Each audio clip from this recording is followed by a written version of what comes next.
Hello दोस्तों, मैं अरविंद कुमार आपका गुरुकुल इंस्टीट्यूट सूची में स्वागत करता हूं। दोस्तों, आज हम जियोग्राफी यानी भूगोल की एक मास्टर वीडियो लेकर आए हैं, जिसमें हम आपको एक ही वीडियो में पूरा भारत का भूगोल कवर करने की कोशिश करेंगे। तो दोस्तों, आप लोग धैर्य के साथ, शिद्दत के साथ और ईमानदारी पूर्वक ये पूरी क्लास देखिएगा। और मैं दावा करता हूँ कि इसमें आपको इसके बाद भारत का भूगोल का ऐसा कोई भी कॉन्सेप्ट या कोई भी फैक्ट नहीं बचेगा जो हम इस वीडियो में चर्चा ना करें। तो आप लोग ध्यान के साथ ईमानदारी पूर्वक क्लास को देखिएगा। और दोस्तों, अगर अभी तक आपने क्लास को लाइक नहीं किया तो पहले आप लोग क्लास को लाइक कीजिए और अपने सभी फ्रेंड सर्किल में धमाकेदार तरीके से इस क्लास को शेयर कीजिएगा। और अगर आप इस चैनल पे नए हैं तो सबसे पहले आप लोग चैनल को सब्सक्राइब कर बेल बटन अवश्य दबा दें, जिससे हमारी आने वाली लेटेस्ट वीडियो के नोटिफिकेशन आपको नियमित रूप से मिलते रहें। तो हम चलते हैं, आज की क्लास को स्टार्ट करते हैं। लेकिन अगर उससे पहले अगर इसका PDF चाहिएगा तो आप लोग गुरुकुल इंस्टीट्यूट सूची टेलीग्राम चैनल अवश्य ज्वाइन करें, वहाँ पर हम इसका PDF प्रोवाइड करा देंगे। तो धन्यवाद। चलते हैं, आज का ये मास्टर वीडियो शुरू करते हैं। तो जिसमें आपसे पहला फैक्ट बोला गया है, क्या भारत उत्तरी गोलार्ध में स्थित क्षेत्रफल की दृष्टि से विश्व का 7वां सबसे बड़ा देश है। तो आप लोग 7वां सबसे बड़ा देश है, इसे आप लोग हाईलाइट कीजिएगा। फिर विश्व के क्षेत्रफल का 2.4% भारत के पास है। ये जो अगर आपसे पूछा जाए क्या कि भारत का क्षेत्रफल विश्व के परिप्रेक्ष्य में कितने प्रतिशत है, तो आप लोगों को बताना है कि 2.4%। नेक्स्ट, क्षेत्रफल में विश्व का सबसे बड़ा देश अगर आपसे पूछा जाता है तो वह रूस है। आप लोग बताइएगा कि क्षेत्रफल में सबसे बड़ा देश रूस है। उसके आगे चलते हैं। उसके आगे जनसंख्या के हिसाब से विश्व का दूसरा सबसे बड़ा देश है भारत। अगर आपसे पूछा जाता है कि जनसंख्या में सबसे बड़ा देश, तो आप लोग बताइएगा कि जनसंख्या के हिसाब से विश्व का सबसे बड़ा देश चीन है। ग्रीनविच से भारत का मानक समय रेखा 5.5 घंटे आगे है। आगे चलते हैं। भारत में मानक समय 82.5 डिग्री पूर्वी देशांतर से लिया गया है। अगर आपसे पूछा जाता है कि जो भारत का मानक समय है वह कितने डिग्री देशांतर से गुजरता है, तो आप लोग बताइएगा कि 82.5 डिग्री पूर्वी देशांतर से गुजरता है। जो ये 82.5 डिग्री पूर्वी देशांतर है, यह रेखा प्रयागराज, मिर्जापुर आदि स्थानों से होकर गुजरती है। अगर अब आपसे पूछा जाता है भारत का सुदूरस्थ दक्षिणी बिंदु, तो आप लोग बताइएगा कि भारत का सुदूरस्थ दक्षिणी बिंदु इंदिरा पॉइंट है, जो कि ग्रेट निकोबार या बड़ा निकोबार द्वीप पर स्थित है।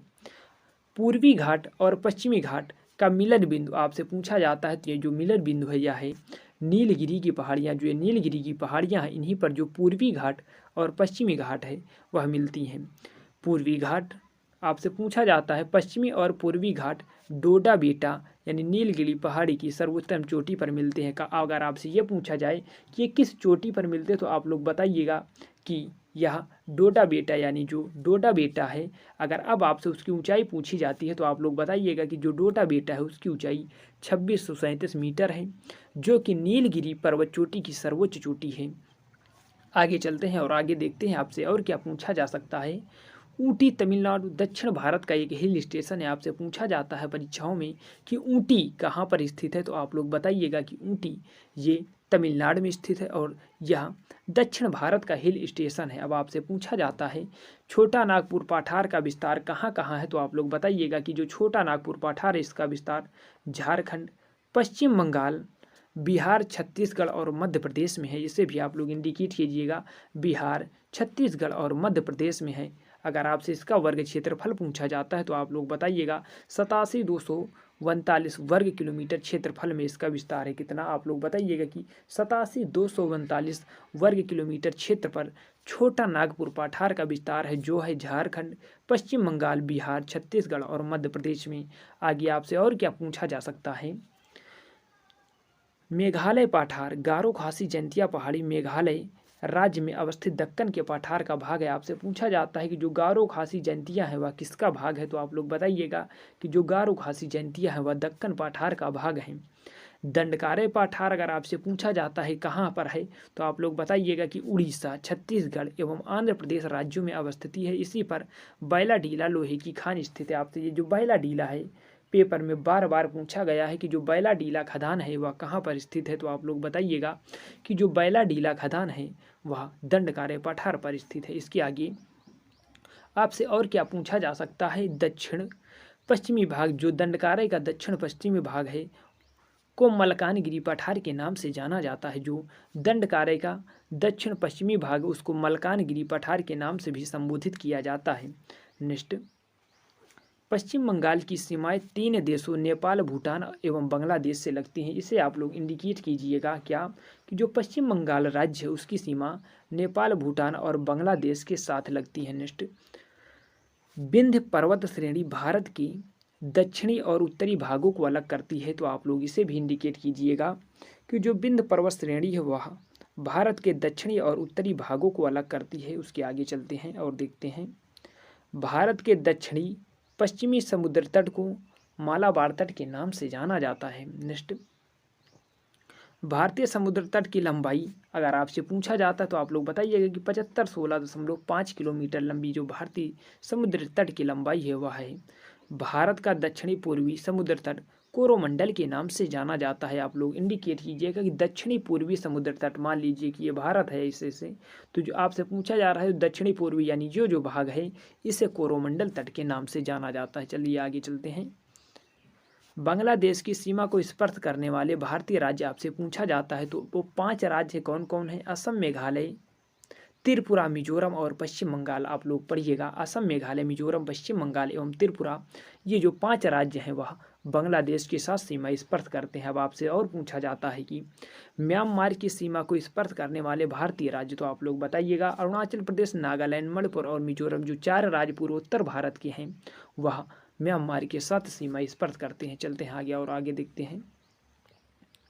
आगे देखिएगा, चीन की सीमा को स्पर्श करने वाले भारतीय राज्य व केंद्र शासित प्रदेश अगर आपसे पूछा जाता है तो आप लोग बताइएगा लद्दाख, हिमाचल प्रदेश, उत्तराखंड, सिक्किम एवं अरुणाचल प्रदेश, ये जो हैं वह चीन के साथ सीमा स्पर्श करते हैं। उसके आगे, पाकिस्तान की सीमा को स्पर्श करने वाले भारतीय राज्य व केंद्र शासित प्रदेश आपसे पूछा जाता है तो आप लोग बताइएगा गुजरात, राजस्थान, पंजाब, लद्दाख एवं जम्मू कश्मीर जो हैं ये पाकिस्तान के साथ सीमा स्पर्श करते हैं। नेक्स्ट, भारत के साथ सबसे लंबी सीमा बनाने वाला देश आपसे पूछा जाता है तो आप लोग बताइएगा जो बांग्लादेश है वह भारत के साथ सबसे लंबी सीमा 96.7 किलोमीटर की सीमा बनाता है। नेक्स्ट, भारत के साथ सबसे छोटी सीमा बनाने वाला देश आपसे पूछा जाता है तो आप लोग आंसर बताएंगे कि जो ये अफगानिस्तान है वह भारत के साथ सबसे कम 106 किलोमीटर की सीमा बनाता है। नेक्स्ट, भारत 7 देशों के साथ अपनी भू सीमा की साझेदारी करता है। आप लोगों को इंडिकेट करना होगा कि भारत कितने देशों के साथ अपनी भू सीमा साझा करता है, तो आप लोग बताइएगा कि भारत 7 देशों के साथ अपनी भू सीमा साझा करता है। भारत की स्थलीय सीमा को स्पर्श करने वाले देश आपसे पूछा जाता तो आप लोग बताइएगा पाकिस्तान, चीन, नेपाल, भूटान, बांग्लादेश, अफगानिस्तान एवं म्यांमार है। नेक्स्ट, नेपाल की सीमा को स्पर्श करने वाले अगर आपसे राज्य पूछा जाता है तो आप लोग बताइएगा उत्तराखंड, उत्तर प्रदेश, बिहार, पश्चिम बंगाल एवं सिक्किम हैं। जो उत्तराखंड, उत्तर प्रदेश, बिहार, पश्चिम बंगाल एवं सिक्किम है वह नेपाल के साथ सीमा स्पर्श करते हैं। नेक्स्ट, उत्तर प्रदेश के महाराजगंज, सिद्धार्थनगर, बलरामपुर, श्रावस्ती, बहराइच, लखीमपुर खीरी एवं पीलीभीत जिलों की सीमा नेपाल के साथ मिलती है। नेक्स्ट, आगे चलते हैं। मैकमोहन रेखा भारत और चीन के बीच सीमा रेखा है। आप लोग इसे भी इंडिकेट कीजिएगा। आपसे पूछा जाता है कि जो मैकमोहन रेखा है वह किन 2 देशों के बीच की सीमा रेखा, तो आप लोग बताइएगा वह भारत और चीन के बीच की सीमा रेखा है। नेक्स्ट, भारत पाकिस्तान विभाजन के समय खींची गई सीमा रेखा को रेड क्लिफ रेखा कहा जाता है। नेक्स्ट, भारत और अफगानिस्तान तथा अफगानिस्तान और पाकिस्तान के मध्य कौन सी रेखा है, तो आप लोग बताइएगा कि भारत और अफगानिस्तान, यह अफगानिस्तान और पाकिस्तान के बीच जो रेखा है उसे डूरंड रेखा कहा जाता है। आगे चलते हैं और आगे देखते हैं। भारत के काराकोरम श्रेणी में स्थित सियाचिन ग्लेशियर भारत का सबसे बड़ा ग्लेशियर है। आपसे पूछा जाता है कि भारत का सबसे बड़ा ग्लेशियर कौन सा है, तो आप लोग बताइएगा कि जो सियाचिन ग्लेशियर है वह भारत का सबसे बड़ा ग्लेशियर है। सियाचिन ग्लेशियर गैर ध्रुवीय क्षेत्र में विश्व का दूसरा सबसे लंबा ग्लेशियर है। आपसे ये भी पूछा जा सकता है कि विश्व का दूसरा सबसे लंबा ग्लेशियर कौन सा है, तो आप लोग बताइएगा कि दूसरा सबसे लंबा जो ग्लेशियर है वह सियाचिन ग्लेशियर है। सियाचिन ग्लेशियर को लेकर भारत और पाकिस्तान के बीच विवाद बना हुआ है, तो आप लोग इसे भी ध्यान दीजिएगा।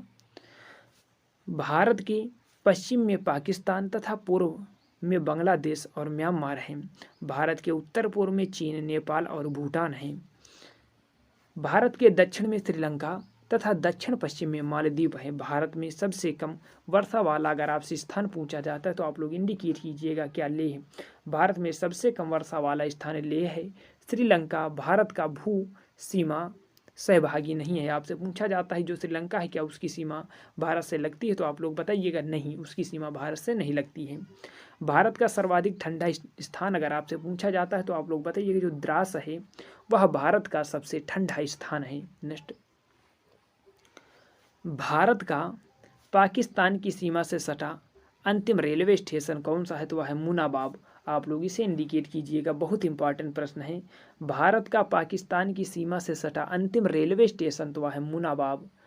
कोंकण रेलवे भार क्या कोंकण रेलवे मार्ग गोवा कर्नाटक एवं महाराष्ट्र राज्यों से होकर गुजरता है, तो इसे भी इंडिकेट कीजिएगा। ये आपसे पूछा जाता है कि जो कोंकण रेलवे है वह कितने राज्यों से होकर गुजरता है, तो आप लोग बताइएगा कि वह 3 राज्यों से होकर गुजरता है।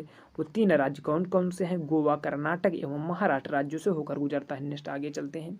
अब आपसे और पूछा जाता है क्या भारत के प्रमुख शहरों के भौगोलिक उपनाम, तो आप लोग एक तरफ देखिएगा भौगोलिक उपनाम आपको दिए गए हैं और दूसरी तरफ शहर दिया गया है। तो जो भारत का पेरिस है वो जयपुर को कहा जाता है। मंदिरों का शहर वाराणसी को कहा जाता है।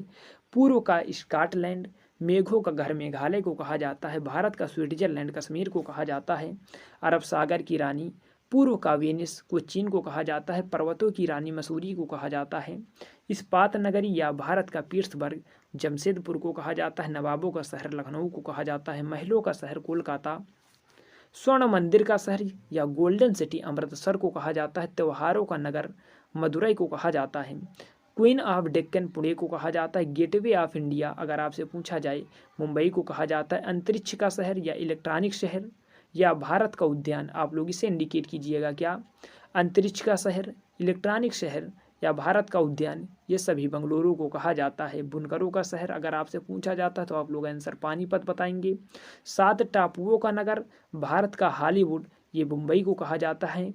5 नदियों की भूमि पंजाब को कहा जाता है। झीलों का नगर पृथ्वी का स्वर्ग, आप लोग इसे इंडिकेट कीजिएगा क्या झीलों का नगर पृथ्वी का स्वर्ग श्रीनगर को कहा जाता है। फलोद्यानों का स्वर्ण सिक्किम को कहा जाता है। पहाड़ों की मलिका नेतरहाट को कहा जाता है। भारत का डेट्रॉइट पीथमपुर को कहा जाता है। साल्ट सिटी अगर पूछा जाए तो गुजरात को कहा जाता है। सोया प्रदेश मध्य प्रदेश को कहा जाता है। दक्षिण भारत की गंगा कावेरी को कहा जाता है। वृद्ध गंगा या दक्षिण गंगा गोदावरी को कहा जाता है। पवित्र नदी अगर आपसे पूछा जाए तो आप लोग गंगा बताएंगे। बिहार का शोक कोसी नदी को कहा जाता है। पश्चिम बंगाल का शोक दामोदर नदी को कहा जाता है। एशिया की अंडे की टोकरी आंध्र प्रदेश को कहा जाता है। सुरमा नगरी बरेली को कहा जाता है। इत्र का शहर कन्नौज को कहा जाता है। काशी की बहन गाजीपुर को बोला जाता है। राजस्थान का शिमला माउंट आबू को कहा जाता है। घाटों का शहर वाराणसी को बोला जाता है। भारत का बोस्टन अहमदाबाद। सूती वस्त्रों की राजधानी मुंबई को कहा जाता है। जुड़वा नगर हैदराबाद और सिकंदराबाद को बोला जाता है। ताला नगरी अलीगढ़ को बोला जाता है। राजस्थान का गौरव चित्तौड़गढ़ को बोला जाता है। कोयला नगरी धनबाद को बोला जाता है। राष्ट्रीय राजमार्गों का चौराहा कानपुर को बोला जाता है। इसे आप इंडिकेट कीजिएगा। राष्ट्रीय राजमार्गों का चौराहा कानपुर को बोला जाता है। और पेठा नगरी आगरा को बोला जाता है। अब हम चलते हैं आगे और आगे देखते हैं कि और क्या क्या महत्वपूर्ण हो सकता है आपकी पेपर की दृष्टि से। तो आगे आप लोग देखिएगा क्या चीन और भारत के बाद विश्व का सबसे अधिक जनसंख्या वाला देश अगर आपसे पूछा जाता है तो आप लोग बताइएगा कि अमेरिका।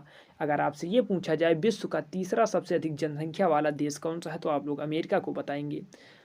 जोगबनी विराटनगर एवं जयनगर बिजलपुरा बादड़ी बस लाइनें भारत और नेपाल से जोड़ती हैं। आपको पूछा जाता है कि जो जोगबनी विराटनगर एवं जयनगर बिजलपुरा बर्दी बस लाइनें भारत को ये कहाँ से जोड़ती हैं तो आप लोग बताइएगा कि जो बस लाइनें हैं ये भारत को नेपाल से जोड़ती हैं। आगे चलते हैं। अफगानिस्तान की राजधानी काबुल आपसे पूछा जाता है पेपर में। भारत का सबसे लंबा राजपथ आप लोग बताइएगा कि नेशनल हाईवे 27 EW जो है ये भारत का सबसे लंबा राजपथ है। नेशनल हाईवे 27 EW यह मार्ग गुजरात के पोरबंदर से प्रारंभ होकर असम के सिलचर तक जाता है। कहाँ से? गुजरात के पोरबंदर से प्रारंभ होकर ये असम के सिलचर तक जाता है, जो है नेशनल हाईवे 27 EW। आगे चलते हैं। HBJ पाइपलाइन प्राकृतिक गैस को हजीरा से बीजापुर और जगदीशपुर तक वहन करती है। आप लोग इसे भी इंडिकेट कीजिएगा कि जो HBJ पाइपलाइन प्राकृतिक गैस को हजीरा से गाजीपुर और जगदीशपुर तक वहन करती है। नेक्स्ट, भारत की सबसे अधिक दूरी तय करने वाली रेलगाड़ी जो है वह विवेक एक्सप्रेस है, जो डिब्रूगढ़ से कन्याकुमारी के मध्य चलती है। आगे देखिएगा। शेषनाग भारत की सबसे लंबी यानी 2.8 किलोमीटर की मालगाड़ी है। आपसे अगर पूछा जाएगी सबसे लंबी मालगाड़ी कौन सी है, तो आप लोग बताइएगा कि वो शेषनाग है। भारत के दूरतम पूर्व और पश्चिमी भागों को स्थानिक समय में लगभग कितना अंतर है, आपसे पूछा जा रहा है। जो भारत का पूर्वी बिंदु है और पश्चिमी बिंदु है उसके मध्य में जो समय का अंतर है वह कितना है, तो आप लोग बताइएगा कि 2 घंटे हैं। अराकान योमा हिमालय का विस्तार है जो म्यांमार में अवस्थित है। आप लोग इसे भी इंडिकेट कीजिएगा। आगे चलते हैं। कच्छ की खाड़ी एवं कच्छ का रण थार मरुस्थल के दक्षिण में स्थित है। आपसे पूछा जा रहा है कि जो ये कच्छ की खाड़ी है और जो कच्छ का रण है वह थार मरुस्थल के कहाँ स्थित है, तो आप लोग बताइएगा कि दक्षिण में स्थित है। भारत का सर्वोच्च पर्वत शिखर केटू गाडविनास्टिन है, जो काराकोरम श्रेणी का भाग है। आप लोग इसे काराकोरम को इंडिकेट कीजिएगा।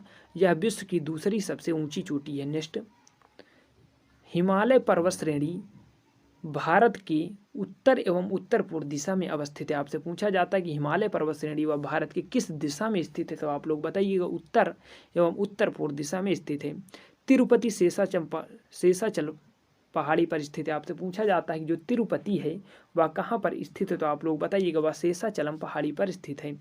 हिमालय की पहाड़ियों की दक्षिणी ढाल उन्हीं पहाड़ियों के उत्तरी ढाल की तुलना में ज़्यादा वनस्पति युक्त है, क्योंकि दक्षिणी ढाल को ज़्यादा वर्षा एवं प्रकाश की प्राप्ति होती है। तो आशा करते हैं कि आप लोगों के समझ में आ रहा होगा। चलते हैं आगे।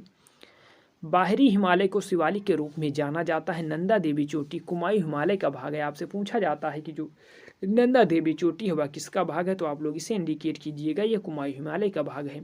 लटकती घाटियों का निर्माण गतिमान हिम की क्रिया से होता है। आप लोग इसे इंडिकेट कीजिएगा। लटकती घाटियों का निर्माण गतिमान हिम की क्रिया से होता है। दक्कन पठार का निर्माण मुख्यतः बेसाल्ट से हुआ है। आप लोग इसे भी इंडिकेट कीजिएगा। कार्डेमम इलायची पहाड़ी भारत के दक्षिणी छोर पर स्थित है।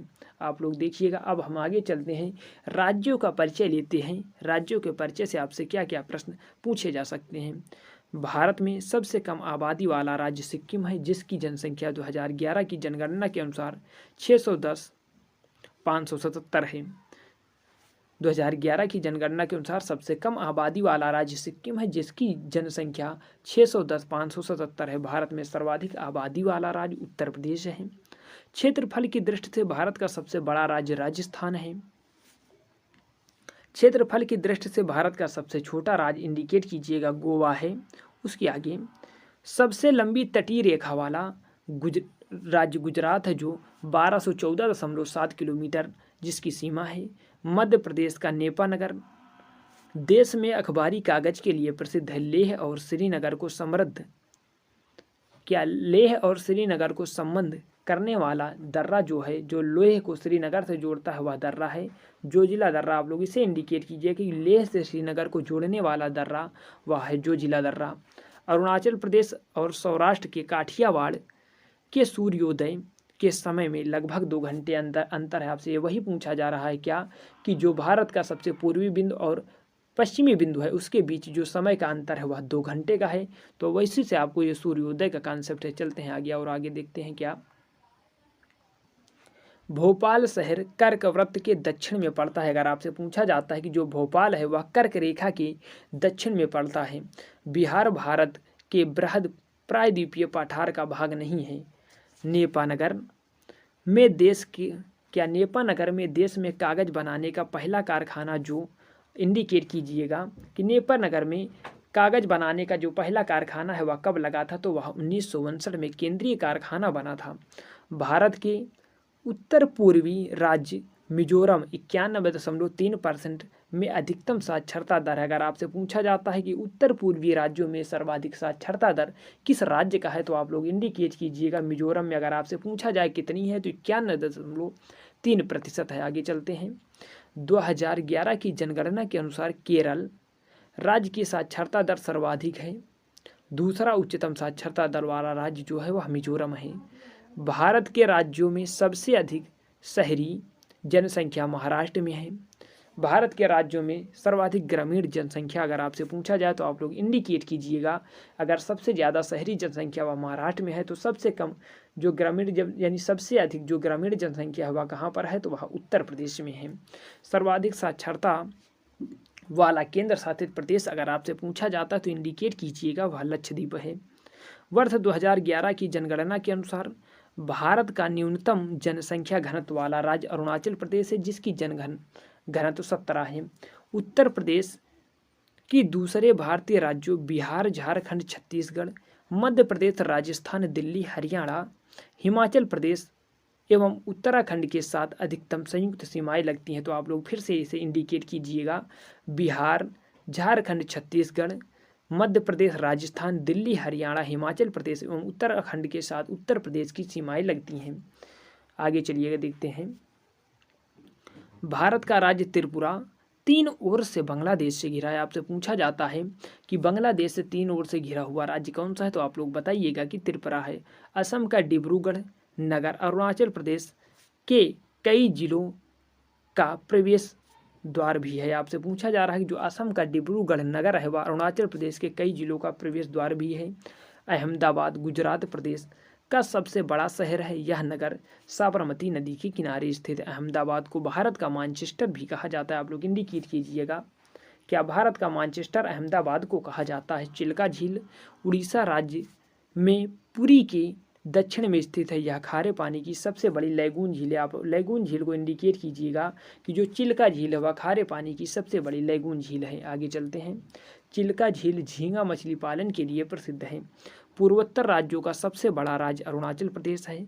कोड़ाई कनाल तमिलनाडु राज्य के पालनी पहाड़ी पर स्थित है। आप लोग इसे भी इंडिकेट कीजिएगा। क्या जो कोड़ाई कनाल है इसे इंडिकेट कीजिएगा। यह तमिलनाडु राज्य के पालनी पहाड़ी पर स्थित, इसे भी इंडिकेट कीजिएगा। पालनी पहाड़ी पर स्थित है। उड़ीसा का पुराना नाम उत्कल था। आपसे बार बार परीक्षाओं में पूछा जाता है कि उड़ीसा का पुराना नाम क्या था तो आप लोग उत्कल बचाएंगे। कुल्लू घाटी हिमाचल प्रदेश में स्थित है। नेतरहाट झारखंड के तालेहार जिले में स्थित है। आपसे पूछा जाता है, आप लोग इंडिकेट कीजिएगा। नेतरहाट झारखंड के तालेहार जिले में स्थित है।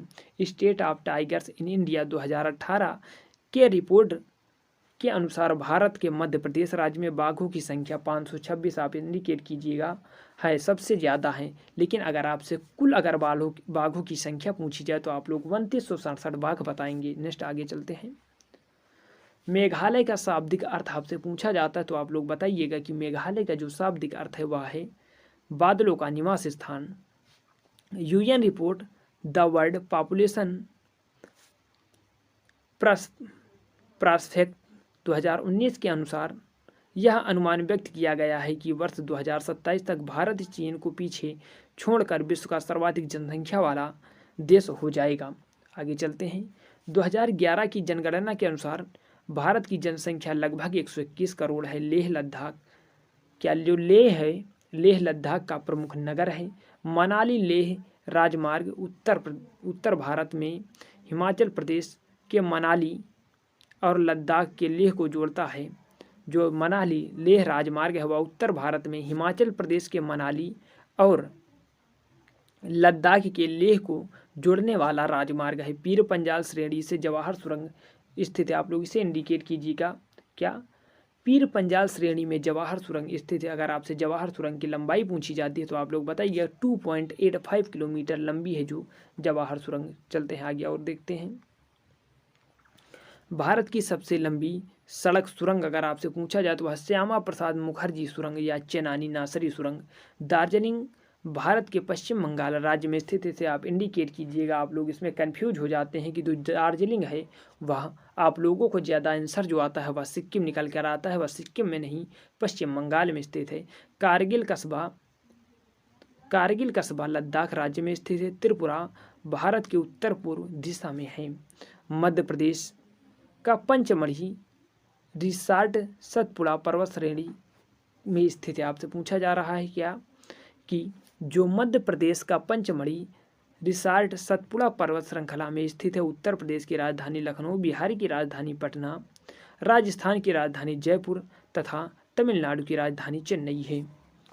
प्रसिद्ध पर्यटन स्थल गुलमर्ग भारत के जम्मू कश्मीर में स्थित है। वुलर बैराज योजना जम्मू कश्मीर से संबंधित है। केंद्र शासित प्रदेश अंडमान निकोबार द्वीप समूह की राजधानी पोर्ट ब्लेयर है, जो मध्य अंडमान पर स्थित है। कन्नड़ भाषा कर्नाटक राज्य में बोली जाती है। अमरनाथ तीर्थ स्थल भारत के जम्मू कश्मीर राज्य में स्थित है। हरियाणा राज्य अंतर्राष्ट्रीय सीमा साझा नहीं करता, इसका मतलब जो हरियाणा है वह एक लैंडलॉक राज्य है। अंडमान और निकोबार द्वीपों के निकोबार का संबंध दक्षिण से है।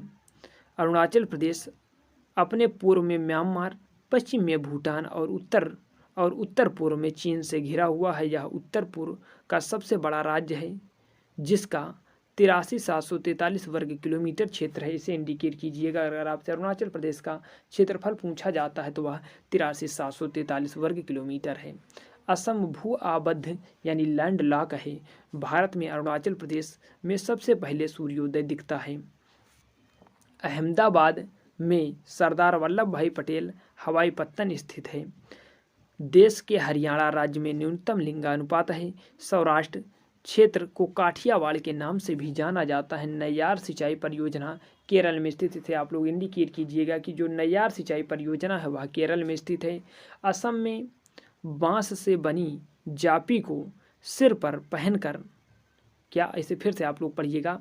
असम में बांस से बनी जापी को सिर पर पहना जाता है। यह एक प्रकार की टोपी है। तो आप लोगों से पूछा जाएगा कि जो जापी है वह कहाँ पर पहने जाने वाली एक प्रकार की टोपी है, तो आप लोग बताइएगा असम। असम का राज्य पशु एक सींग वाला गैंडा है। गद्दीदार सैफर्ड क्या पोस्टोरल नोमेटड्स हिमाचल प्रदेश से संबंधित है। हाल ही में समाचारों में चर्चित Kovvada nuclear power plant Andhra Pradesh में स्थित है। इसे आप लोग इंडिकेट कीजिएगा। क्या Kovvada nuclear power plant Andhra Pradesh में स्थित है। झारखंड और उड़ीसा राज्य समूह में लौह अयस्क का सर्वाधिक निक्षेप पाया जाता है। कांचीपुरम तमिलनाडु राज्य में स्थित है। पंजाब को 5 नदियों की भूमि कहा जाता है। डोगरी हिमाचल प्रदेश की आम भाषा है। इसे इंडिकेट कीजिएगा। डोगरी हिमाचल प्रदेश की आम भाषा है। बिहार भारत का अत्यधिक बाढ़ अभिमुख राज्य माना जाता है। पश्चिम बंगाल में रानीगंज उच्चतम गुणवत्ता के कोयला निक्षेप के लिए जाना जाता है। असम का नुमालीगढ़ परिष्करणशाला असम एक कार्ड रिफाइनरी के नाम से जाना जाता है। इसे आप लोग इंडिकेट कीजिएगा। नुमालीगढ़ आपसे पूछा जाता है कहाँ, तो आप लोग बताइएगा कि नुमालीगढ़ असम में है। बनिहाल जम्मू व कश्मीर का एक प्रमुख पहाड़ी दर्रा है। पश्चिम बंगाल का सबसे मीठा एवं स्वादिष्ट आम हिमसागर है। आप लोग इसे इंडिकेट कीजिएगा। आपसे पूछा जाता है कि जो हिमसागर है वह कहाँ का स्वादिष्ट और मीठा आम है, तो आप लोग बताइएगा कि जो हिमसागर है वह पश्चिम बंगाल का स्वादिष्ट और मीठा आम है। आगे चलते हैं। पश्चिम बंगाल राज्य में तीस्ता ऊर्जा जल विद्युत परियोजना को स्थापित करने का प्रस्ताव है। आप लोग इसे इंडिकेट कीजिए। तीस्ता ऊर्जा जल विद्युत परियोजना झारखंड में स्थित मैथन में तापीय ऊर्जा का उत्पादन होता है। तो आप लोग मैथन को इंडिकेट कीजिएगा। आपसे पूछा जाएगा कि जो मैथन तापीय ऊर्जा है परियोजना है वह कहाँ चल रही है, तो वह झारखंड में चल रही है। ताप संयंत्र नामरूप असम में है। तो आप लोग नामरूप को इंडिकेट कीजिएगा। या कहाँ पर है, असम में है। भटकल बंदरगाह कर्नाटक में स्थित है। तो आप लोग भटकल को भी इंडिकेट कीजिएगा। यहाँ से बहुत फेवरेट क्वेश्चन बनता है कि भटकल बंदरगाह कर्नाटक राज्य में स्थित है। पानागुड़ी तमिलनाडु में स्थित है। अब हम चलते हैं, देखते हैं क्या भारत के प्रमुख दर्रे। इससे आप लोगों को ये जानना है, एक तरफ आपको दर्रा दिया गया है, बीच में अवस्थिति दी गई और फिर बगल में उसके दिया गया है कि दर्रे की विशेषता क्या है। तो जो काराकोरम दर्रा है वह लद्दाख में स्थित है। जो काराकोरम दर्रा है वह चीन से लद्दाख को जोड़ता है। आप लोग इसे इंडिकेट कीजिएगा कि जो काराकोरम दर्रा है वह चीन को लद्दाख से जोड़ता है। बनिहाल दर्रा जम्मू कश्मीर में स्थित है, यह जम्मू को श्रीनगर से जोड़ता है। बाड़ा लाचा दर्रा यह हिमाचल प्रदेश में स्थित है और यह दर्रा हिमाचल प्रदेश के जो लाहौल ज़िले को लद्दाख से जोड़ता है। जो बाड़ा लाचा दर्रा है वह हिमाचल प्रदेश के लाहौल ज़िले को लद्दाख से जोड़ता है। भोरघाट दर्रा ये महाराष्ट्र में है। यह दर्रा मुंबई पुणे को सड़क एवं रेल मार्ग से जोड़ने वाला पश्चिमी घाट का एक संकीर्ण द्वार है। थालगाड़ दर्रा यह महाराष्ट्र में है। यह प्रायद्वीपीय भारत का प्रमुख दर्रा है जिससे होकर मुंबई के लिए सड़क एवं रेल मार्ग गुजरता है। जो आपसे जेलेपला दर्रा पूछा जाता है, यह तिब्बत को सिक्किम से जोड़ता है और सिक्किम में है। जेलेपला दर्रा इंपॉर्टेंट है आपके लिए, यह तिब्बत को सिक्किम से जोड़ता है। फिर उसके आगे नाथुला दर्रा यह सिक्किम में है। वर्ष 1962 से बंद पड़े इस भारत चीन मार्ग को वर्ष 2006 में पुनः व्यापार के लिए खोल दिया गया। तो आपसे पूछा जाएगा कि नाथुला दर्रे को कब खोला गया, तो आप लोग 2006 को इंडिकेट कीजिएगा कि जो नाथुला दर्रा है वह 2006 में खोला गया। आगे चलते हैं। लिपुलेख दर्रा यह उत्तराखंड में है। यह कुमाऊं क्षेत्र को तिब्बत के तकलाकोट से जोड़ता है। तो आप लोग इसे इंडिकेट कीजिएगा कि जो कुमाऊं क्षेत्र को तिब्बत के तकलाकोट से जोड़ने वाला दर्रा लिपुलेख दर्रा है। आगे चलिए देखते हैं शिवकिला दर्रे के बारे में। जो शिवकिला दर्रा है वह हिमाचल प्रदेश में स्थित है और यह सतलज नदी, जो शिवकिला दर्रा इसी से सतलज नदी इसी दर्रे के निकट से भारत में प्रवेश करती है। इसके लिए महत्वपूर्ण आपके पेपर में बन जाता है। आगे चलिए जोजिला दर्रा यह श्रीनगर को लेह से जोड़ता है। नेक्स्ट देखिएगा रोहतांग दर्रा यह हिमाचल प्रदेश में स्थित है और यह दर्रा जो कुल्लू घाटी को लाहौल और स्पीति घाटी से जोड़ता है। इसे आप लोग इंडिकेट कीजिएगा, आपके पेपर की दृष्टि से बहुत ही महत्वपूर्ण है। कौन सा? रोहतांग दर्रा। यह दर्रा हिमाचल प्रदेश में स्थित है और यह कुल्लू घाटी को लाहौल और स्पीति घाटी से जोड़ता है। पालगाड़ दर्रा यह केरल में है और यह दर्रा केरल के पलक्कड़ को तमिलनाडु के कोयम्बटूर से जोड़ता है। तो आप लोग इसे भी इंडिकेट कीजिएगा। पालगाड़ दर्रा यह पलक्कड़ को तमिलनाडु के कोयम्बटूर से जोड़ता है। तो जितने भी दर्रे आपके पेपर की दृष्टि से महत्वपूर्ण है उनको करा दिया गया है। अब आगे चलते हैं और देखते हैं जनगणना क्या आपसे फिर पूछा गया है। जनगणना की 2011 के अनुसार बिहार का जनघनत्व सर्वाधिक 1106 था। आपसे पूछा जाता है, आप लोग इसे इंडिकेट कीजिएगा कि जो बिहार का जनघनत्व सर्वाधिक 1106 था। 2011 जनगणना के अनुसार भारत की समग्र साक्षरता 73% थी। उसके आगे देखिएगा सिक्किम राज्य की आबादी जनगणना 2011 के अनुसार सबसे कम। 2011 की जनगणना के अनुसार प्रति 1000 पुरुषों के लिए महिलाओं की संख्या वह कितनी थी? अगर आपसे पूछा जाता है तो महिलाओं की संख्या 1000 पुरुषों पर 943 थी। जनसांख्यिकी अंतराल यानी जन्म व मृत्यु दर में अंतर को प्रकाशित करता है। आपसे पूछा जाएगा कि जो जनसांख्यिकी अंतराल है वह किसे प्रदर्शित करता है, तो वह जन्म व मृत्यु दर के अंतर को प्रदर्शित करता है। 2011 की जनगणना 15वीं जनगणना थी। सिक्किम राज्य का क्षेत्रफल गोवा के बाद न्यूनतम है। अगर आपसे पूछा जाए कि जो सबसे कम क्षेत्रफल वह गोवा का है, लेकिन उसके बाद किसका है, तो उसके बाद सिक्किम का है। क्षेत्रफल की दृष्टि से महाराष्ट्र का भारतीय राज्यों में तीसरा स्थान है। अगर आपसे पूछा जाता है जो पहला स्थान है वह राजस्थान का है, दूसरा स्थान मध्य प्रदेश का और तीसरा स्थान वह है जो महाराष्ट्र का है। उसके आगे चलिए देश के उत्तर प्रदेश राज्य में सर्वाधिक जिलों की संख्या 75 है। अब एक तरफ आपको राज्य दिए गए हैं और दूसरी तरफ राजधानियाँ दिए गए हैं, इनको भी सीधा कवर करते हुए चलते हैं।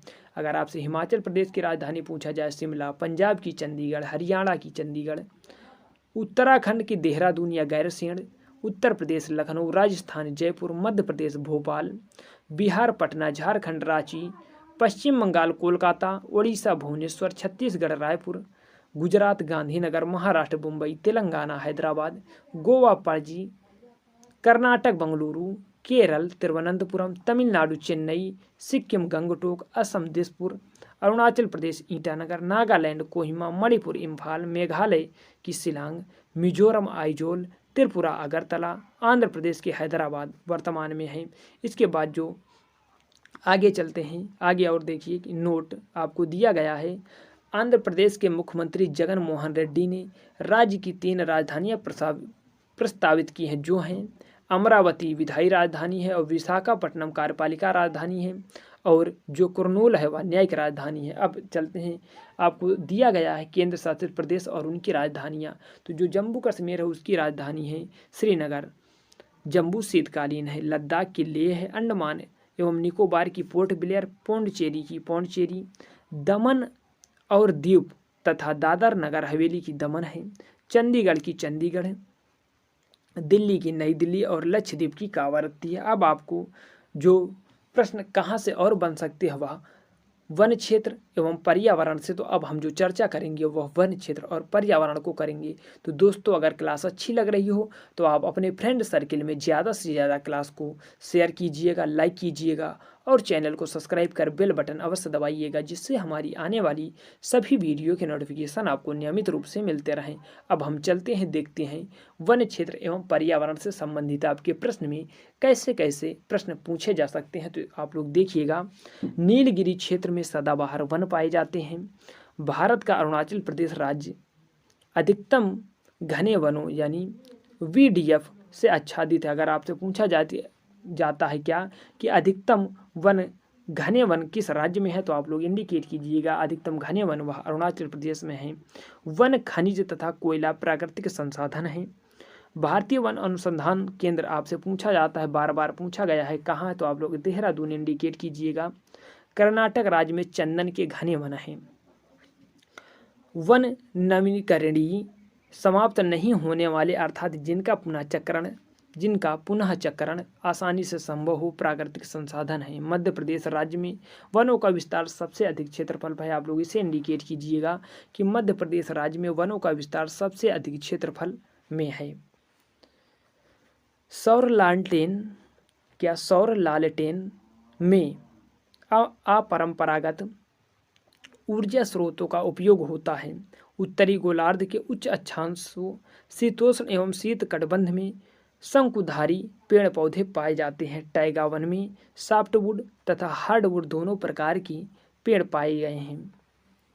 टुंड्रा टाइप वनस्पतियां आर्कटिक क्षेत्रों में पाई जाती हैं।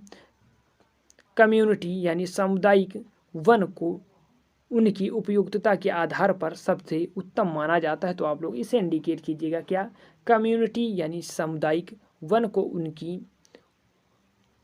उपयुक्तता के आधार पर सबसे उत्तम माना जाता है। शंकुधारी वन या टैगा क्षेत्र में चीड़ के वृक्ष पाए जाते हैं। जानवरों और पादपों की प्रजातियों में अधिकता, क्या आपसे फिर इसे पढ़िएगा दोबारा, जानवरों और पादपों की प्रजातियों में अधिक विविधता उष्णकटिबंधीय आर्द्र वनों में पाई जाती है। सुंदरी वृक्ष पश्चिम बंगाल के सुंदरवन में बहुतायत पाए जाते हैं। आप लोग इसे इंडिकेट कीजिएगा, सुंदरी वन को। जो सुंदरी वन है वह पश्चिम बंगाल के सुंदरवन में बहुतायत पाए जाते हैं, इसीलिए जो सुंदरवन डेल्टा है उसका नाम पड़ा है। सबसे बड़ा गरान वन पश्चिम बंगाल क्षेत्र में पाया जाता है। जो गरान वन है इसे ही मैंग्रोव वन कहा जाता है। जो मैंग्रोव वन है वह सबसे ज़्यादा पश्चिम बंगाल में पाया जाता है।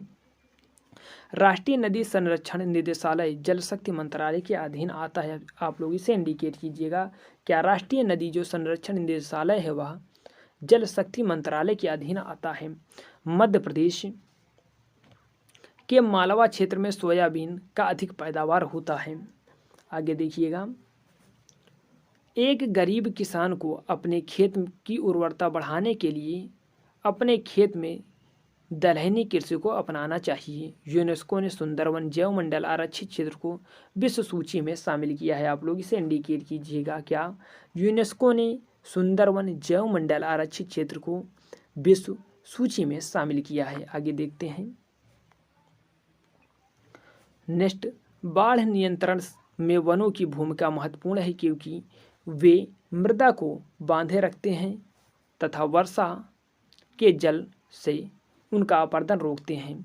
वन कटाई दुष्परिणामों में सूखा पड़ना, बाढ़ आना व भूक्षरण होना आदि है। नेक्स्ट देखिएगा, तराई क्षेत्र में बड़े पैमाने पर वन कटाई का मुख्य कारण लकड़ी था। सदाबहार वन है उष्णकटिबंधीय वर्षा वन है उन्हें ही सदाबहार वन कहा जाता है। 200 सेंटीमीटर से अधिक वार्षिक वर्षा वाले भूमध्य रेखीय और उष्णकटिबंधीय क्षेत्रों में पाए जाने वाले वनों को उष्णकटिबंधीय सदाबहार वन कहा जाता है। विश्व में 90% से अधिक जैव द्रव्यमान उष्णकटिबंधीय वर्षा वनों में है। आप लोग इसे इंडिकेट कीजिएगा। विश्व में 90% से अधिक जैव द्रव्यमान यानी बायोमास उष्णकटिबंधीय वर्षा वनों में है। उष्णकटिबंधीय वर्षा वनों में वृक्षों की अधिकांश किस्में कभी भी अपनी पत्तियां नहीं गिराती। आप लोग इसे भी इंडिकेट कीजिएगा कि जो उष्णकटिबंधीय वर्षा वनों में जितने भी वन हैं उनके जो अधिकांश किस्में हैं वह कभी भी अपनी पत्तियां नहीं गिराती हैं। तो अब हमें जो पढ़ना है वह पढ़ना है क्या, भूमि सुधार, मिट्टियाँ एवं कृषि। अब हम लोग देखते हैं भूमि सुधार, मिट्टियाँ एवं कृषि के बारे में। अवनलिका भूक्षरण चंबल की घाटियों का निर्माण कारक है। आप लोग इसे इंडिकेट कीजिएगा। जो क्या अवनलिका है भूमि क्षरण या भूक्षरण चंबल की घाटी का निर्माण कारक है। मूंगफली का सबसे बड़ा उत्पादक राज्य अगर आपसे पूछा जाता तो आप लोग इसे इंडिकेट कीजिएगा। मूंगफली का सबसे बड़ा उत्पादक राज्य वह गुजरात है। समुद्र तटीय दक्षिण भारत का अन्न भंडार अगर आपसे पूछा जाए तो वह आंध्र प्रदेश है। गेहूं का सबसे बड़ा उत्पादक राष्ट्र अगर आपसे पूछा जाता है तो वह चीन है। मूंगफली कैसी फसल है अगर आपसे पूछा जाता है तो जो मूंगफली है वह एक नगदी फसल है। रेशम का सर्वाधिक उत्पादन कर्नाटक राज्य में होता है। शीतकालीन फसल ऋतु को भारत में रबी के नाम से जाना जाता है। जो शीतकालीन में फसलें बोई जाती हैं उनको रबी के नाम से जाना जाता है। मध्य प्रदेश दलहन का प्रमुख उत्पादक है। आंध्र प्रदेश की प्रमुख खाद्यान्न फसल चावल है। राष्ट्रीय मशरूम यानी क्या खुम्भ अनुसंधान एवं प्रशिक्षण केंद्र चंबा घाट सोलन हिमाचल प्रदेश में स्थित है। इसे आप लोग इंडिकेट कीजिएगा। राष्ट्रीय मशरूम खुम्भ अनुसंधान एवं प्रशिक्षण केंद्र चंबा घाट सोलन हिमाचल प्रदेश में स्थित है। कैक्टस पौधा रेगिस्तान में आसानी से उग जाता है। आलू को कंद फसल में वर्गीकृत किया गया है। आप लोग इसे इंडिकेट कीजिए। अगर आपसे पूछा जाए कि आलू क्या है तो आप लोग बताएंगे कि आलू एक प्रकार का कंद है। नासिक शहर अंगूरों की पैदावार के लिए प्रसिद्ध है। कुफरी चमत्कार आलू की प्रजाति से आप लोग इंडिकेट कीजिएगा। आपसे पूछा जाता है कि जो कुफरी चमत्कार है वह किसकी प्रजाति है तो आप लोग बताइएगा कि जो कुफरी चमत्कार है वह आलू की प्रजाति है। नेक्स्ट, देश के कुल कृषि योग्य क्षेत्र में सर्वाधिक भार क्या आपसे पूछा जाता है। देश के कुल कृषि योग्य क्षेत्र में सर्वाधिक भाग पर चावल की कृषि की जाती है। रायलसीमा एक सूखाग्रस्त क्षेत्र है। नेक्स्ट देखिएगा, भारत के हित में न्यूनतम समर्थित क्या, भारत के हित में न्यूनतम समर्थित मूल्य सरकार द्वारा घोषित किया जाता है। मिट्टी की उर्वरता शक्ति का संरक्षण फसल आवर्तन का मुख्य लाभ है। नारियल फसल को बागान फसल माना जाता है। आप लोग इसे इंडिकेट कीजिएगा कि नारियल फसल को बागान फसल माना जाता है। कृषि प्रधान भूमि के इकाई क्षेत्र के अनुसार अभिव्यक्ति व्यक्तियों की संख्या को कृषि घनत्व कहा जाता है। आप लोग इसे फिर से और ध्यानपूर्वक पढ़िएगा। कृषि प्रधान भूमि के इकाई क्षेत्र के अनुसार व्यक्तियों की संख्या को कृषि घनत्व कहा जाता है। नदियों द्वारा लाई गई मिट्टी को कछारी मिट्टी के नाम से जाना जाता है। आप लोग इसे इंडिकेट कीजिएगा कि जो नदियों द्वारा बहाकर लाई गई मिट्टी उसे कछारी मिट्टी या जलोढ़ मिट्टी के नाम से जाना जाता है। नेक्स्ट देखिएगा। नेक्स्ट, भारत में वनोरोपण अपनाना और स्थानांतरित कृषि को कम करना मृदा संरक्षण का प्रभावकारी कदम है। गन्ना को प्रति हेक्टेयर अधिकतम जल की मात्रा की आवश्यकता होती है। आप लोग से पूछा जाता है कि प्रति हेक्टेयर किसे सबसे अधिक जल की आवश्यकता होती है तो आप लोग आंसर बताइएगा गन्ना। वृक्षारोपण टपकन ड्रिप सिंचाई का प्रयोग सार्वजनिक यातायात का प्रयोग प्राकृतिक संसाधन के संरक्षण के लिए उत्तम है। भारत का सबसे अधिक उपजाऊ क्षेत्र इंडो गैंगेटिक क्षेत्र है। इसे आप लोग इंडिकेट कीजिएगा कि जो भारत का सबसे अधिक उपजाऊ क्षेत्र है वह इंडो गैंगेटिक क्षेत्र है। तलछटी प्रकार की चट्टानों में जीवाश्मों और पादपों के अवशेष होते हैं। इसे आप लोग इंडिकेट कीजिएगा। तलछटी प्रकार की चट्टानों में जीवाश्मों और पादपों के अवशेष होते हैं। नेक्स्ट, धारणीय कृषि का मतलब है कि भूमि का इस तरह उपयोग करना जिससे उसकी गुणवत्ता बनी रहे। मूल चट्टान भू आकृति, मौसम, वनस्पति, प्राणी समूह एवं सूक्ष्म जीव तथा समय मिट्टी के निर्माण में प्रभाव डालने वाले घटक हैं।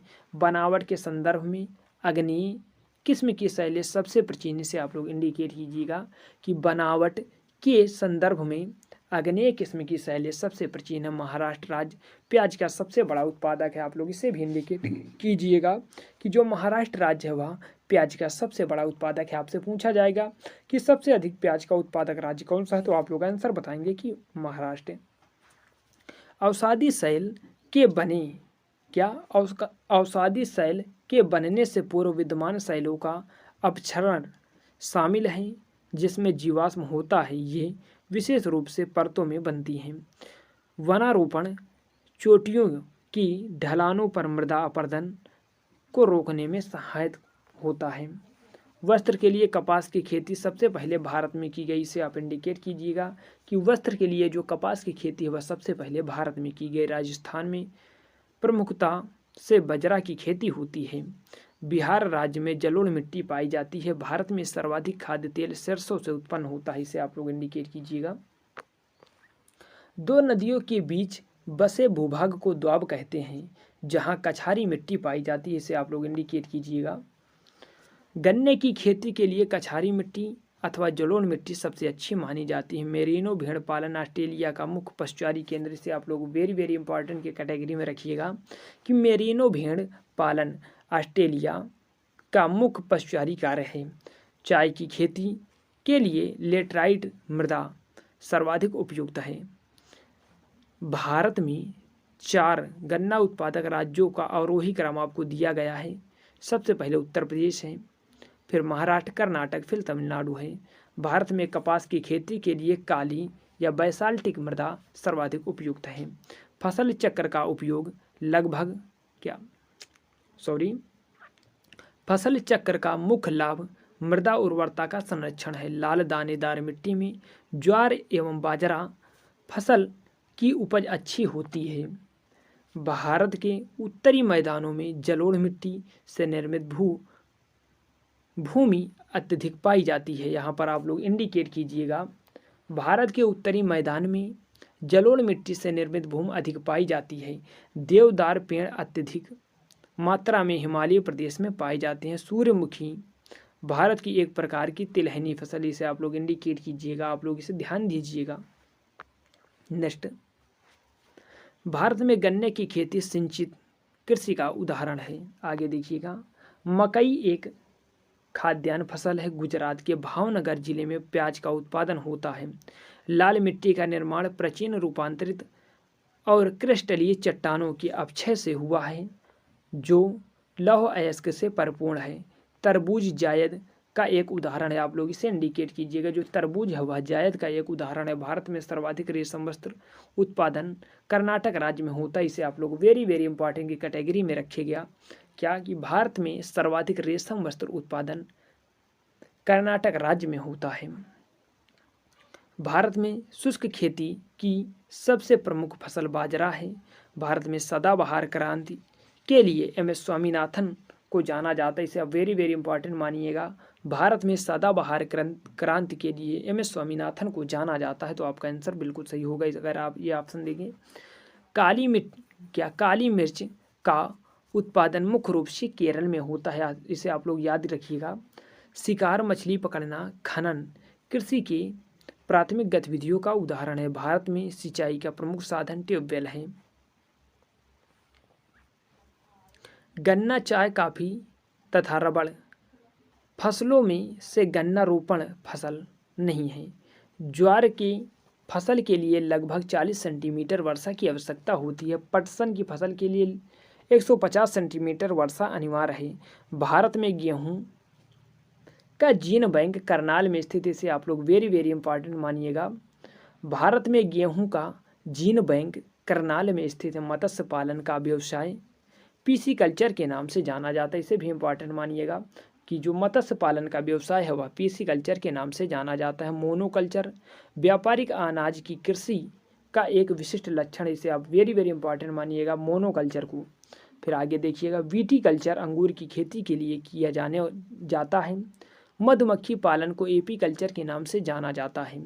दुग्ध उत्पादन में भारत का विश्व में प्रथम स्थान है। दुग्ध उत्पादन पशुपालन से जुड़ा एक लोकप्रिय उद्यम है। संयुक्त राज्य अमेरिका दुग्ध उत्पादन में विश्व का द्वितीय स्थान रखता है। इसे आप लोग इंडिकेट कीजिएगा। भारत में सफ़ेद क्रांति ऑपरेशन फ्लड का जनक वर्गीज कुरियन को जाना जाता है। बहुत इंपॉर्टेंट प्रश्न है। डॉक्टर वर्गीज कुरियन गुजरात सहकारी दुग्ध विपणन संघ के संस्थापक अध्यक्ष थे। अमूल भारत का एक दुग्ध सहकारी आंदोलन है। अमूल गुजरात सहकारी दुग्ध विपणन संघ लिमिटेड का नाम है। सहकारी संस्था के प्रबंधन में चलता है। यह गुजरात के आनंद में स्थित है। चलिए अब देखते हैं नदियाँ, झीलें, प्रपात और परियोजनाओं से कैसे कैसे प्रश्न आपके पेपर में बन सकते हैं, उन सभी पर डिस्कशन करते हैं। तो देखिएगा, इसमें जो कहा गया है तुंगभद्रा तथा भीमा कृष्णा नदी की सहायक नदी है, तो आप लोग इसे इंडिकेट कीजिएगा। तुंगभद्रा तथा भीमा कृष्णा नदी की सहायक नदी है। सतलज, ब्यास, रावी, चेनाब और झेलम सिंधु की सहायक नदियां हैं। सतलज, ब्यास, रावी आप लोग इंडिकेट कीजिएगा। सतलज, ब्यास, रावी, चेनाब और झेलम सिंधु नदी की सहायक नदियां हैं। यमुना, राम, गंगा, घाघरा, गंडक, कोसी आदि गंगा की सहायक नदियां हैं। डेल्टा का निर्माण तब होता है जब नदी के मुहाने पर नदी प्रवाह निर्बल हो जाता है, यानी जब नदी प्रवाह कमज़ोर हो जाता है तभी डेल्टा का निर्माण होता है। जम्बू तवी नदी के किनारे स्थित है। आप लोग इसे मार्क कीजिएगा कि जो जम्बू है वह तवी नदी के किनारे स्थित है। नेक्स्ट आगे देखिएगा, नर्मदा नदी का अधिकांश प्रवाह भारत के मध्य प्रदेश राज्य में है। भारत का सबसे बड़ा नदी सेतु तिनसुकिया या असम में है। आपसे लोग इसे इंडिकेट कीजिएगा कि इसे तिनसुकिया को। भारत का सबसे बड़ा नदी सेतु तिनसुकिया असम में है। अयोध्या के पास सरयू नदी बहती है। विश्व का सबसे बड़ा नदी द्वीप मांजुली, आप लोग मांजुली को इंडिकेट कीजिए। मांजुली असम के जोरहाट जिले में स्थित है।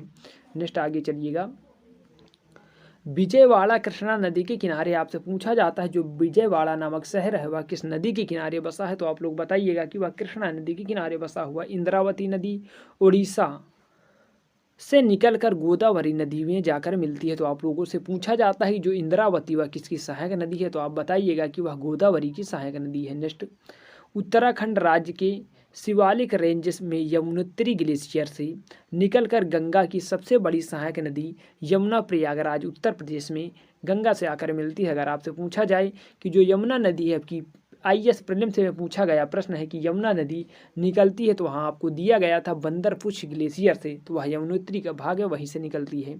गंगा और यमुना नदी का संगम अगर आपसे पूछा जाता है वह प्रयागराज में है। कोसी नदी नेपाल से निकलकर बिहार के कुर्सेला में कटिहार जिले के पास कटिहार जिला बिहार में गंगा से मिलती है। सोन नदी मध्य प्रदेश के अमरकंटक से निकलकर पटना बिहार के समीप गंगा से मिलती है। प्रायद्वीपीय भारत की अगर आपसे सबसे लंबी नदी पूछी जाए तो वह गोदावरी है। महाराष्ट्र के महाबलेश्वर से निकलने वाली कृष्णा नदी की सहायक नदियां हैं तुंगभद्रा, कोयना, भीमा। आप लोग इंडिकेट कीजिएगा। तुंगभद्रा, कोयना, भीमा, मालप्रभा, घाटप्रभा, दूधगंगा आदि हैं। महाराष्ट्र के नासिक जिले से निकलकर तेलंगाना एवं आंध्र प्रदेश, आप लोग तेलंगाना और आंध्र प्रदेश को इंडिकेट कीजिएगा। तेलंगाना और आंध्र प्रदेश से होकर बंगाल की खाड़ी में गिरने वाली गोदावरी की सहायक नदियां हैं इंद्रावती, प्राणहिता, वर्धा, वेनगंगा, पेनगंगा, सबरी और पूर्णा। आप लोग इसे इंडिकेट करके ध्यानपूर्वक पढ़ते चलिएगा। सिंधु, सतलज, ब्रह्मपुत्र एवं गंगा पूर्ववर्ती नदियों के उदाहरण है। आप लोग फिर से देखिएगा, सिंधु, सतलज, ब्रह्मपुत्र एवं गंगा पूर्ववर्ती नदी के उदाहरण है। पश्चिमी घाट से कृष्णा, गोदावरी, कावेरी नदियां निकलती हैं। सतलज, सिंधु एवं ब्रह्मपुत्र नदी का उद्गम भारतीय क्षेत्र से नहीं बल्कि तिब्बत, चीन से होता है। आप लोग इसे इंडिकेट कीजिएगा। आपसे पूछा जाता है किन नदियों का उद्गम भारत के बाहर से होता है, तो वहाँ पर 3 नदियों का नाम है सिंधु, सतलज और ब्रह्मपुत्र। यमुना नदी पूर्वी हरियाणा एवं उत्तर प्रदेश की सीमा बनाती है। आप लोग इसे इंडिकेट कीजिएगा कि जो यमुना नदी है वह पूर्वी हरियाणा और उत्तर प्रदेश की सीमा बनाती है। विश्वनाथ महानदी की सहायक नदी है। कोलकाता हुगली नदी के किनारे बसा हुआ है। नर्मदा ताप्ती एवं दामोदर नदी भ्रंश घाटी से होकर बहती हैं। गिरिताल भूस्वरूप हिमशिला से बना है। आप लोग इसे इंडिकेट कीजिएगा। जो गिरिताल भूस्वरूप हिमशिला से बना है। झेलम, चिनाब और रावी सिंधु नदी की सहायक नदियां हैं। क्या? झेलम, चिनाब और रावी सिंधु नदी की सहायक नदियां हैं। चम्बल नदी यमुना की सहायक नदी है। रोहतांग दर्रा हिमाचल प्रदेश में स्थित है। गंगा, ब्रह्मपुत्र, गोदावरी, महानदी, कृष्णा और कावेरी नदियां बंगाल की खाड़ी में गिरती हैं। आप लोग इंडिकेट कीजिएगा। गंगा, ब्रह्मपुत्र, गोदावरी, महानदी, कृष्णा और कावेरी नदियां बंगाल की खाड़ी में गिरती हैं। उत्तर प्रदेश में गंगा नदी का अधिकतम हिस्सा है। जो अधिकतम गंगा नदी बहती है वह उत्तर प्रदेश में बहती है। पिछोला झील, ये आपसे पूछा जाता है कहाँ पर है, तो आप आंसर बताएंगे कि उदयपुर में। जो पिछोला झील है वह उदयपुर में है। अरुणाचल प्रदेश में ब्रह्मपुत्र नदी को दिहांग के नाम से जाना जाता है। आप लोग दिहांग को इंडिकेट कीजिएगा कि अरुणाचल प्रदेश में जो ब्रह्मपुत्र नदी है उसे दिहांग के नाम से जाना जाता है। सोन नदी दक्षिण की ओर से गंगा में जुड़ती है। आप लोग इसे इंडिकेट कीजिएगा कि सोन नदी वह दक्षिण की ओर से गंगा में आकर मिलती है। भारत में यारलुंग जांगपो नदी को ब्रह्मपुत्र के नाम से जाना जाता है। आप लोग से पूछा जाता है कि किस नदी का नाम यारलुंग जांगपो है, तो आप लोग बताइएगा कि ब्रह्मपुत्र। ब्रह्मपुत्र को तिब्बत में यारलुंग सांगपो के नाम से भी जाना जाता है। आगे देखिएगा। नेक्स्ट, अंडमान और निकोबार द्वीप समूहों का उच्चतम शिखर सैंडल पीक है। बहुत ही बार आपके पेपर में पूछा गया है कि अंडमान निकोबार की सबसे ऊंची चोटी कौन सी है, तो आप लोग बताइएगा सैंडल पीक। लोनार झील अगर आपसे पूछा जाता है कहाँ, तो लोनार झील महाराष्ट्र में स्थित है। फरक्का सिंचाई परियोजना पश्चिम बंगाल राज्य में स्थित है। आप लोग ध्यान दीजिएगा कि जो फरक्का सिंचाई परियोजना है वह पश्चिम बंगाल में स्थित है। अब आप लोग देखिएगा, एक तरफ आपको भारत की प्रमुख बहुउद्देशीय नदी घाटी परियोजना के बारे में आपसे पूछा और बताया जा रहा है आपको, तो आप लोग बताइएगा। एक तरफ आपको परियोजना दी गई, बीच में नदी, उसके बाद वो कहाँ पर है, केंद्र शासित प्रदेश और राज्य दिया गया है। तो आप लोग देखिएगा, जो हीराकुंड है वह महानदी में, जो हीराकुंड परियोजना है वह महानदी पर है और उड़ीसा में है। भाखड़ा नागल बांध सतलज नदी पर। यह पंजाब, हरियाणा और राजस्थान की संयुक्त परियोजना है, भाखड़ा नागल परियोजना। जो इडुक्की परियोजना है वह पेरियार नदी केरल में है। नागा अर्जुन सागर परियोजना वह कृष्णा नदी या आंध्र प्रदेश और तेलंगाना की संयुक्त परियोजना है, नागा अर्जुन सागर। तेलुगु गंगा परियोजना वह कृष्णा नदी पर है और यह तमिलनाडु, आंध्र प्रदेश, महाराष्ट्र और कर्नाटक की संयुक्त परियोजना है, तेलुगु गंगा परियोजना। मयूराक्षी परियोजना यह मयूराक्षी नदी पर है और पश्चिम बंगाल और झारखंड की संयुक्त परियोजना है। माता टीला परियोजना बेतवा नदी पर है, यह मध्य प्रदेश और उत्तर प्रदेश की संयुक्त परियोजना है। पोचमपाद परियोजना यह गोदावरी नदी पर है और तेलंगाना में है। शिव समुद्रम परियोजना कावेरी नदी कर्नाटक में है। जायकवाड़ी परियोजना यह गोदावरी नदी पर है। किस पे? जायकवाड़ी परियोजना जो है यह गोदावरी नदी पर है और महाराष्ट्र में है। कलपोंग परियोजना कलपोंग नदी पर है, अंडमान निकोबार पे। इसे आप इंडिकेट कीजिएगा। जो कलपोंग परियोजना है वह कलपोंग नदी अंडमान और निकोबार में है। घाट प्रभा परियोजना घाट प्रभा नदी पर है, कर्नाटक में है। काकरा पार जो परियोजना है वह ताप्ती नदी पर गुजरात में स्थित है।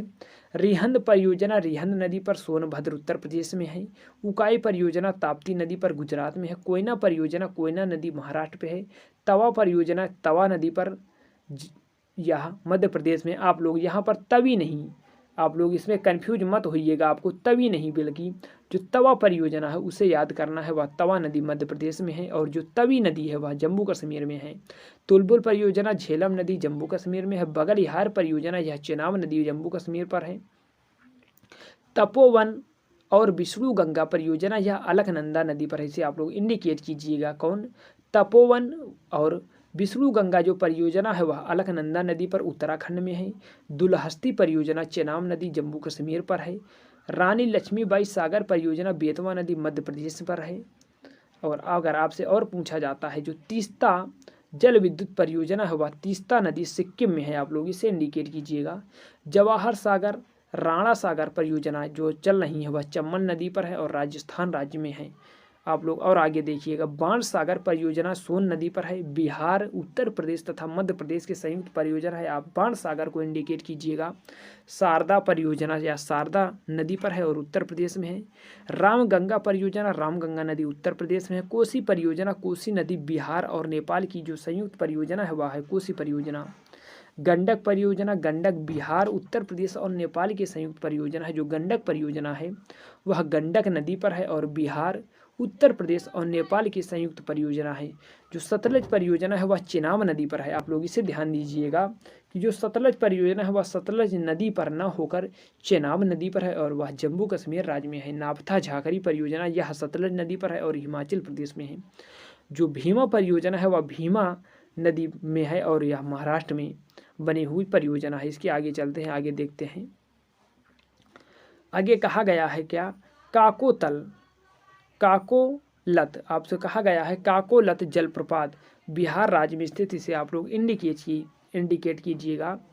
काकोलत जलप्रपात बिहार राज्य में है। भारत के उत्तरी मैदानों में नहर सिंचाई सर्वाधिक महत्वपूर्ण है क्योंकि नहरों का स्रोत बारहमासी नदियां हैं।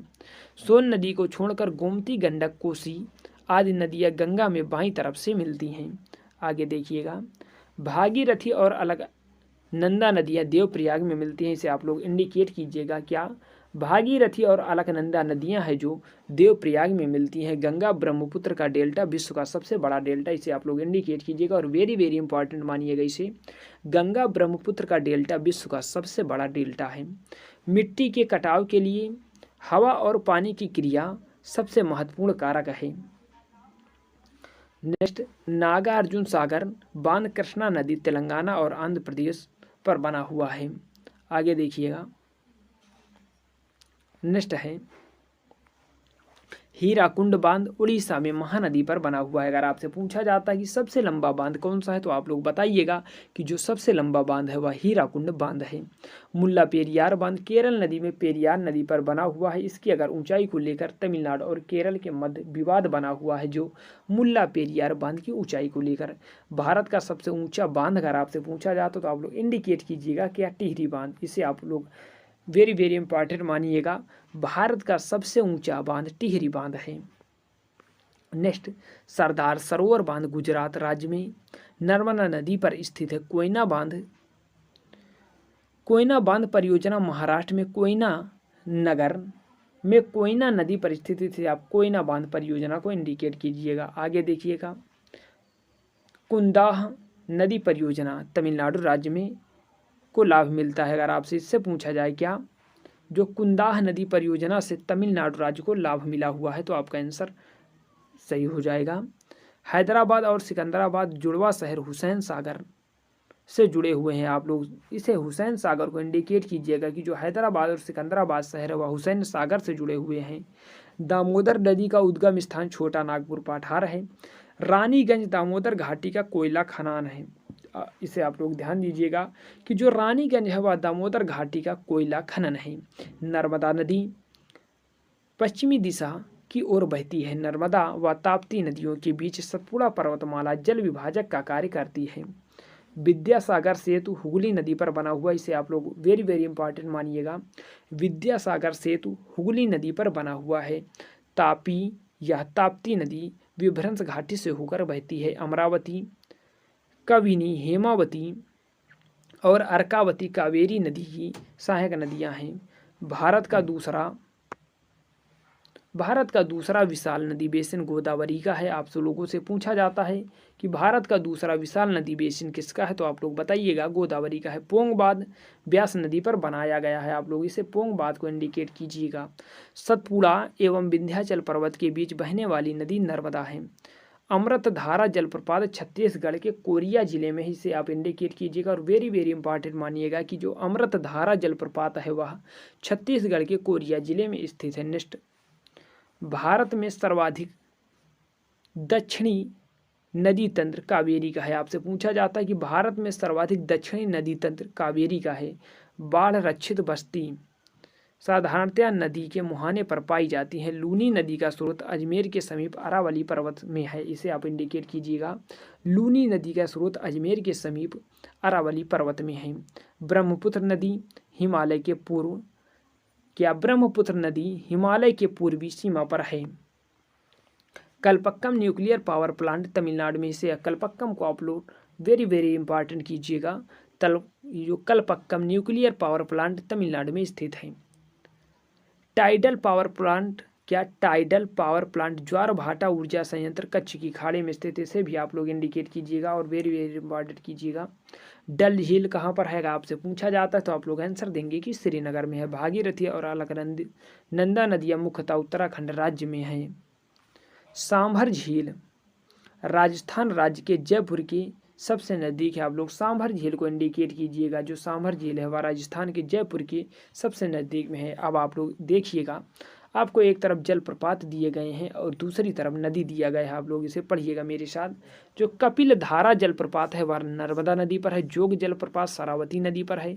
शिव समुद्रम जलप्रपात वह कावेरी नदी पर है। Tehri hydro power complex Bhagirathi नदी पर उत्तराखंड में स्थित है। तो आप लोग इसे टिहरी को इंडिकेट कीजिएगा। आपसे पूछा जाता है जो टिहरी है वह भागीरथी नदी पर उत्तराखंड राज्य में स्थित है। आगे देखिएगा, कोलेरू झील कृष्णा और गोदावरी डेल्टा के बीच में स्थित है। इसे आप लोग वेरी वेरी इंपॉर्टेंट मानिएगा कि कोलेरू झील कृष्णा और गोदावरी डेल्टा के बीच स्थित है। बराक नदी का उद्गम मणिपुर से होता है। बराक नदी आपके लिए बहुत ही महत्वपूर्ण नदी है। बराक नदी का उद्गम स्थल मणिपुर में है। मंदरा जलप्रपात छत्तीसगढ़ में है। आप लोग ये मंदरा को इंडिकेट कीजिएगा, ये हाल ही में चर्चा में रहा है। मंदरा जलप्रपात छत्तीसगढ़ में स्थित है। साबरमती नदी का उद्गम अरावली में है। टाटा विद्युत योजना यानी Tata hydro power scheme Maharashtra राज्य में है। इसे आप लोग भी ध्यान देते हुए चलिएगा। मंडी सिंचाई परियोजना ब्यास नदी पर है। इसे आप लोग वेरी वेरी इंपॉर्टेंट मानिएगा कि जो मंडी सिंचाई परियोजना है वह ब्यास नदी पर है। संकीर्ण एवं छोटी नदियाँ पश्चिमी घाट की विशेषताएं हैं। लूनी नदी अंतःस्थलीय नदी है। संकोश धनश्री रंगित एवं स्वर्ण रेखा में से भूटान की मुख्य नदी संकोश है। आप लोग ये जो संकोश है यह भूटान की नदी है। गार्ज एक नदी के ऊपरी गति पथ पर बनते हैं। आप लोग इसे इंडिकेट कीजिएगा कि जो गार्ज हैं एक नदी के ऊपरी गति पथ में बनते हैं। नदी प्रवाह के प्रौढ़ावस्था के दौरान विसर्पण बनते हैं। आप लोग इसे ध्यान दीजिएगा कि जो प्रौढ़ावस्था में अगर नदी रहती है तो वहाँ पर विसर्पण का निर्माण करती है।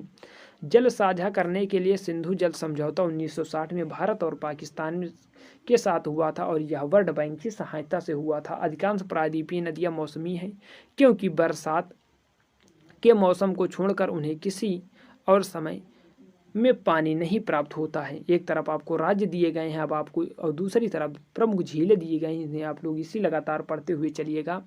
जो चिल्का झील है वह उड़ीसा राज्य में है। पेरियार झील केरल राज्य में। अष्टमुदी ये केरल में है। पुलिकट झील तमिलनाडु और आंध्र प्रदेश की सीमा पर है। वेरी वेरी इंपॉर्टेंट झील है। और जो वेम्बनाड है वह केरल में है।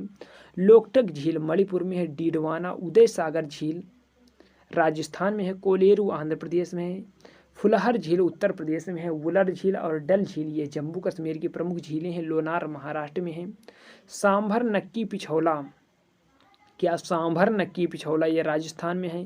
लुन कन्नड़ सागर जयसमंद फतेह सागर ये भी राजस्थान की झीलें हैं। सात ताल नैनीताल ये उत्तराखंड की प्रमुख झीलें हैं।